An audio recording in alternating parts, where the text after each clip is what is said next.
Hi, my name is Jason Wasfy. I'm an associate professor at Harvard Medical School, and I'm a cardiologist at Mass General Brigham. And I am an associate editor of JACC, and I'm delighted to be here with Dr. Dhruv Kazi, assistant director of the Smith Center for Outcomes Research at Beth Israel Deaconess Medical Center, and Dr. Mo Essa. They have just published a paper in JACC, a research letter about cardiac rehabilitation among people who survive cardiogenic shock. We would love to hear, Kazi, maybe I'll start with you, would love to hear a bit about your work.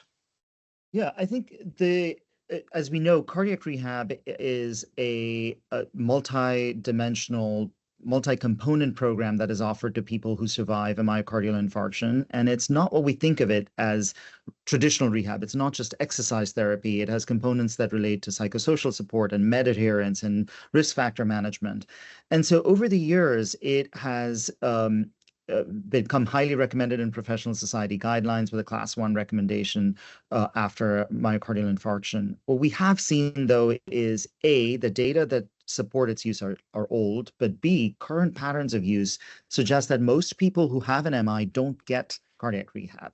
And so what we're trying to do in this paper is to look at what proportion of individuals with myocardial infarction, and in particular, the subset who develop cardiogenic shock during the index hospitalization and are therefore most frail and likely deconditioned and high risk of that group, what proportion get cardiac rehab in the period after they've been discharged, and whether this use is related to social drivers of health, which have, as you know, traditionally predicted lower use of preventative therapies.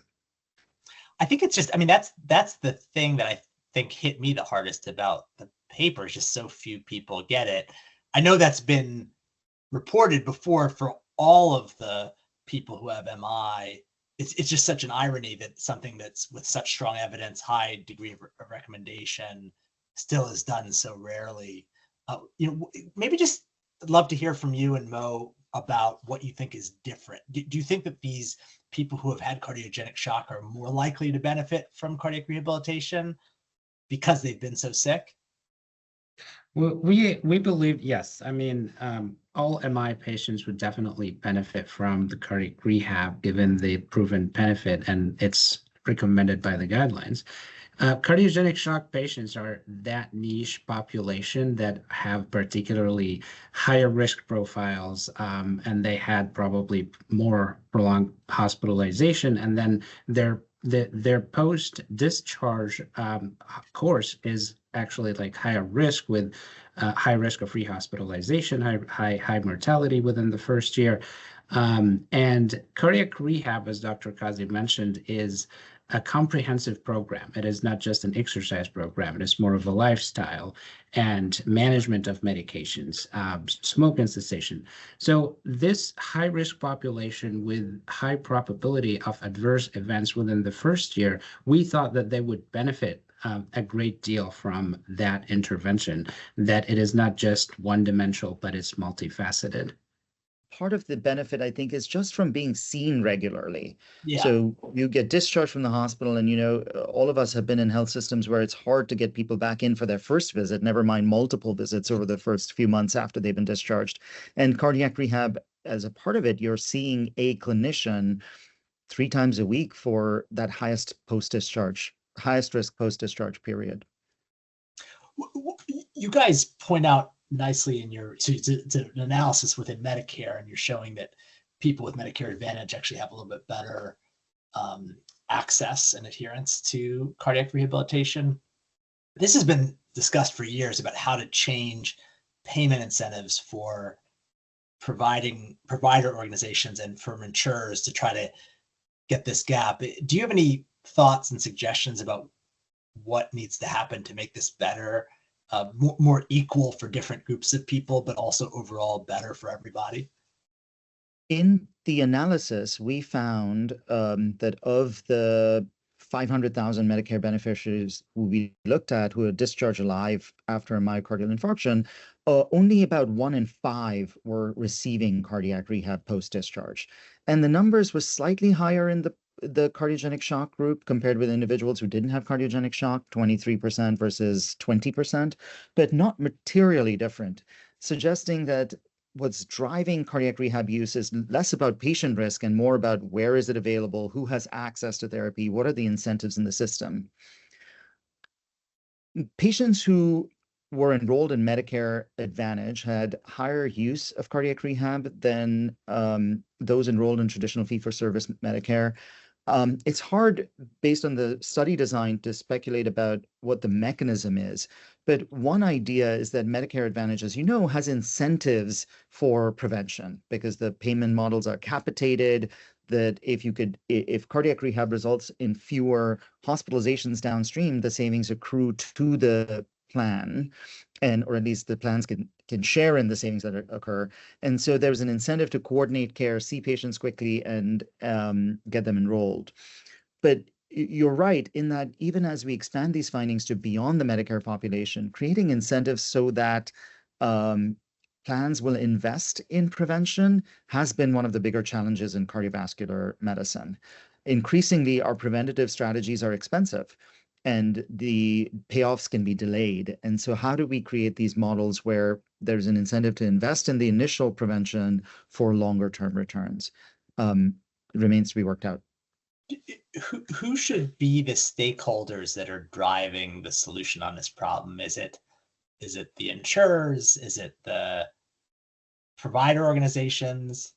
Is it all of us in clinic when we're making sure, should we be redoubling our efforts to make sure that people know this is something that's available? This is such a big problem and it's been so hard to solve. The barriers to use of cardiac rehab are at every point of the treatment cascade. So a lot of patients are not getting referred. So one of the simplest solutions has been, can we just automate referral? But even after the referral, what we see is that individuals may be living in areas where it's a several-hour drive to get cardiac rehab, and so you're not going to drive 3 times a week to get a 1-hour cardiac rehab session. And so novel models of care delivery are going to be part of the solution. And as you know, they are coming up rapidly with some combination of virtual rehab, at least initial data suggesting that synchronous virtual rehab, meaning someone's watching you remotely, has similar results, or at least non-inferior results compared with in-person rehab. There's a large PCORI evaluation that's ongoing in that space. And then the final piece, like you mentioned, is the payment models. At this point, what is happening is every time a patient goes for cardiac rehab, they might have a $25 copay, and which is, if you were a behavioral economist, you would say that is the worst form of behavioral economics, right? Right. Charging people at the point of use is the fastest way to reduce use. So our systems are kind of misaligned. And as you pointed out, it will take all of the stakeholders coming together to find solutions. The CDC and CMS have invested in trying to change the national narrative on cardiac rehab. As you know, with a push to try and get these rehab numbers up to 70%, but we're so far away. MI, as you see, is about 20%. We have more data from post-surgical populations where it's closer to between 40 and 50%, but nowhere near the 70%. And it's going to take all of us being creative and looking for solutions. And I guess on that note, what's left to do here in terms of research? Like, what are the next steps in terms of thinking about what needs to be determined next, or what needs to be tested to address this gap? I think one of the things that with our claims database research is that we cannot know the actual reasons for this uptake is being low. So I think moving forward, qualitative research that would be directed at the patient level would be a good place to start. And as Dr. Kazi mentioned, the problem starts with the referral at the hospital level, even before the discharge. So also qualitative research there, like, is it a provider lack of knowledge, lack of awareness? If the facility, in fact, does not have cardiac rehabilitation, maybe the providers are just not aware of that program. So these are future directions that we could potentially think about. And Jason, I would say, thinking about it from an economics perspective, when you see persistent low levels of use, I think of it as revealed preferences. Like people are signaling that either they have skepticism about the approach or the financial models are not working. And so I think both of those need to be tackled. We need to revisit the evidence. Some of these trials of cardiac rehab were very old. And so is the low rate of referral reflecting the fact that people don't believe it works, in which case we need to create more updated estimates of effectiveness? And the low rates of physical facilities almost certainly reflect that the current payment models do not cover the cost structure of delivering rehab. And so how do we either innovate or convince payers to at least reimburse facilities the cost of delivering rehab, are two major areas of focus for our group. Yeah, I was involved in some of the an advisory committee that had to do with mandatory bundle payments. This was almost 10 years ago, and there were supplementary payments that were supposed to be for these services, with the idea that provider organizations would be more incentivized to do it. That provide mandatory bundles sort of got started and then stopped, so that we're still sort of seeking answers for a lot of the things that you're talking about. And then you're also referencing a really important issue in comparative effectiveness research, which is if trials are done a long time ago, or are they still correct?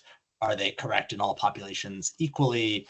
Heterogeneous treatment effects and things like that. So I think you're raising a tremendous agenda for researchers to kind of tackle the important questions that are unresolved here.